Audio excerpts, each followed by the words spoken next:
What's going on, everyone? Back for another Buffalo Bills review. Go over the Week 2 game, home opener against the Raiders. Luckily, we're going to have a much better video than we did last week. The Bills team showed up this week. Josh Allen, Sean McDermott, the boys looked just like we expected them to. Like I said in the last video, for breakdown-wise of every game, I like to do a good, a bad, and an ugly, just to kind of balance things out, make it fair. Yeah, we'll just get into it. We'll start with the good, from, I guess, worst to first. Last week, Josh Allen was under the ugly, and this week we're going to for sure throw him in the good category. I mean, what a stud game from QB1. Definitely more decisive in the pocket, more, I would say, steady too. I mean, if you go back and look at the Jets game, he was definitely very unsure in the pocket, didn't trust his line. Sunday, a totally different story. Stood tall in the pocket. There was even times, where you saw him look, didn't like what he saw, checked it down, took the easy yards. That was exactly what I guess he kind of mastered under Daboll. Got away from him a bit last year, but definitely a good sign, seeing that, he didn't want to try and throw a 90-mile-an-hour fastball into double coverage this week. He took what the defense gave him and worked out great. Just looking at his stat line, finished 31 of 37, 274 yards and 3 touchdowns. He even started the game 13 of 13 passing. Best start to a game in his career as far as consecutive completions. And the most, I guess, the most alarming stat that kind of jumps out, I wouldn't say alarming is in a bad way, is in a good way. He only had 7 rushing yards. It's definitely been a point of emphasis. You even heard Ken Dorsey talk about it this past week. They want to keep Josh in the pocket as a quarterback. They want to try and limit the amount of times he's out of the pocket. So yeah, I would say only 7 rushing yards is a great start. Speaking of rushing, I would say the second offensive guy we're going to throw under that good category is James Cook. I mean, have a day. 159 total yards. 123 of those come on the ground through 17 rushing attempts. And then he also added 36 yards with 4 catches. You go back and watch our early season preview of the Bills this year. If you haven't, go back and check it out. But James Cook's a playmaker. We've been, not just me, but, you go and check out Bill's social media, you'll see it there too. We have been begging for Dorsey to incorporate him in the offense. And, if it's not in the rushing game, it's in these screen games, these 5-yard out plays. He's a playmaker with the ball in his hand, and, 159 total yards solidifies that. Sure, he didn't end up in the end zone, but he definitely helped keep drives alive and was a nice security blanket for Josh when he needed him. I got 2 more guys we'll throw under the good category, both on offense. Gabe Davis and Stephon Diggs.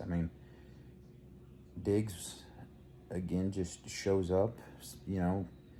He's easily been Josh's favorite target since he came over. 7 targets, 7 receptions, 66 yards. Sure, it wasn't a pretty stat day, but it's just the leadership he's shown these first 2 games, especially with all the drama surrounding him this offseason for whatever reason. These first 2 games, it shows why he's got that C on his chest. And last week he put up a monster game, and then the stats weren't as pretty, but 7 for 7 with 66 yards. You'll take that all day. And then Gabe Davis, 6 receptions on 7 targets, 92 yards and a touchdown. What you won't see on the stat line is, I believe it's in the third quarter, you'll see Josh break contain, get outside the pocket, and it's kind of just a scramble drill. And you look, and Gabe's kind of streaking out the sideline. Josh hits him in stride, and it's a big chunk play, like 36 to 40 yards, something like that. I mean, this was obviously well after Buffalo had the game in hand, but still it was just a great play that kept the drive going and added more points to the board. So I have, let's see here, two more stats or matchups that I want to throw into the good category too. Spencer Brown last week, I threw him under the bus. Said he was a liability at right tackle, needed to go. He had a crazy game. He was matched up with Max Crosby going into that game. That was one of the things that not only myself but a lot of Bills beat writers had circled as if the Bills are gonna, get back on track this week, that's gonna be something that's gonna have to be addressed. And other than maybe one or two plays, I didn't hear Max Crosby's name said once the whole broadcast. So, I mean, heck of a job by Spencer Brown. Not only Brown, but I mean the Bills' whole O-line. I mean, to have a rusher go over 100 yards, you're doing something right. Your quarterback throw 3 touchdowns. I mean, it was hats off to the boys. Hopefully we keep that up, because man, if we can get that ground game going, that offense is gonna be humming. So don't want to get too far ahead of myself. 1 week, you can see what's changed in 1 week from the other. So we'll go into the bad. Don't like to throw too many things negative out there, especially after a big win like this. Actually, you know what? Before we go to the bad, I'll throw one more good out there. I'll give him his flowers. Last week, I was extra hard on Ken Dorsey. Said his game calling or his game planning / play calling was terrible in week 1, which it was. But what a bounce back in week 2. Aside from a handful of plays, it was a solid game plan the whole game. Pre-snap motions, quick screen passes, running the ball, not needing or trying to hit the home run ball. It's what this offense needs. It's what it thrived under, 2-3 years ago when Daboll had everything, just fine. And it was a solid day, I would say, other than, like I said, a couple plays here and there. And I guess that's where we're also going to go lead into the bad category. And I'll throw those play calls under the bad category, since we're kind of fishing here for some bad. It was, I want to say maybe late first to early second. The Bills had the ball. They couldn't punch it in down in the red zone. They couldn't punch it in on 3rd down. They go for it on 4th. And just a very weird play call that ended up with Josh throwing an incompletion to Knox. But very strange. There was a couple other head scratchers, but this is just being nitpicky and a blowout win to try and, I guess, fill the bad category here. But the only other thing I would say that is maybe a cause for concern, I would throw Micah Hyde and Jordan Poyer on the plays where guys get to the secondary, whether it's running, end arounds, passing. They've just, these first few games, they've just seemed slower. The guys get to them, and it always seems like they're backtracking before they even, have a chance to really see what's coming at them. So again, it's 2 weeks into the season, and it's a blowout win, and I'm, I guess, fishing for something to critique, but maybe something to keep an eye on going forward, especially with the teams that they've got coming up. You got Washington this week, but right around the corner is Miami and those speed guys, so maybe something to keep in mind. We'll end with the ugly category. And this one has nothing to do with Bills players or coaches, but it has something to do with their PR department. I don't know if anybody has seen on social media this past week for the home opener, they had Takeo Spikes there. He was the legend of the game, got out there and was, waving the flag and pumping the crowd up beforehand. And he posted a picture on Twitter saying, I love the game, love the atmosphere, happy to be back in Buffalo. Had to leave, though, in the third quarter, and then he posted a picture.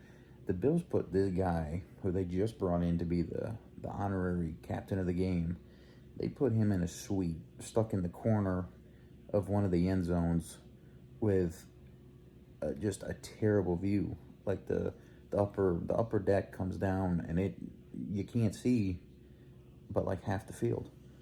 So we'll say for the Ugly Bowl, we'll say the Bills PR team that decided that they were going to honor the legend of the game by putting him in a crappy suite like that. Not a good look. They're being blasted all over Twitter and Facebook, and yeah, not a good look there, boys.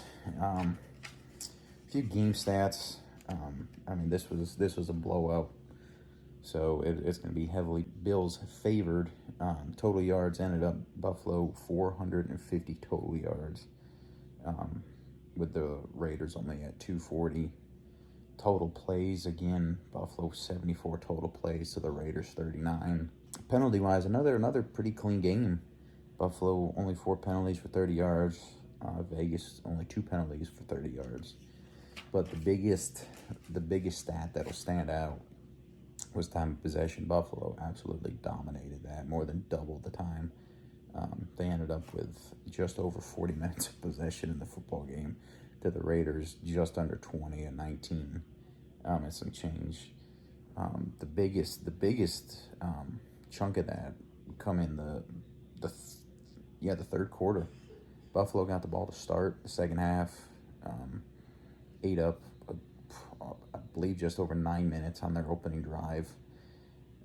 Gives it back, and Vegas had the ball for, I think, 3 minutes total, and then Buffalo had the ball the rest of it. So, I'm sorry, Vegas had 2 minutes, because Buffalo ended up with 13 of the 15 minutes in the third quarter. So, yeah, absolutely dominated time of possession, and you do that, good things will happen to you for sure.